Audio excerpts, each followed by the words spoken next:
స్వర్ణాంధ్ర స్వచ్ఛ ఆంధ్ర అనే కాన్సెప్ట్తో కూటమి ప్రభుత్వం అధికారంలోకి వచ్చాక మన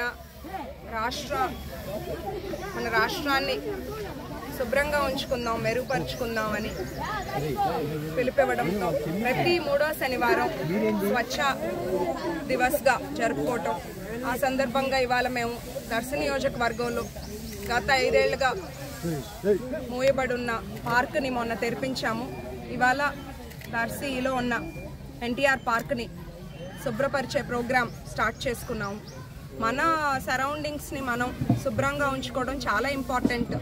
ఎందుకంటే మనకి ఇదొక్కటే ఇక్కడ ఈ కాన్స్టిట్యుయెన్సీలో ఉన్న పార్క్ పిల్లలతో కొంచెం మానసిక ఉల్లాసానికి ఎవరైనా పెద్దలు అందరూ వచ్చి కొంతసేపు 1 గంట 2 గంటలు కూర్చోడానికి కానీ వాకింగ్ కానీ ఉన్న ఏకైక ప్లేస్.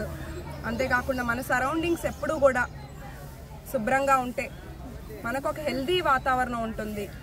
అట్లాగే మనకి డిసీజెస్, వేరే రకమైన ఆరోగ్య సమస్యలు, జబ్బులు అవి కూడా రాకుండా ఉంటాయి. ఎప్పుడైనా చెత్త అనేది పేరుకుపోతే అనవసరమైన పొల్యూషను అది ఎంతో హానికరం.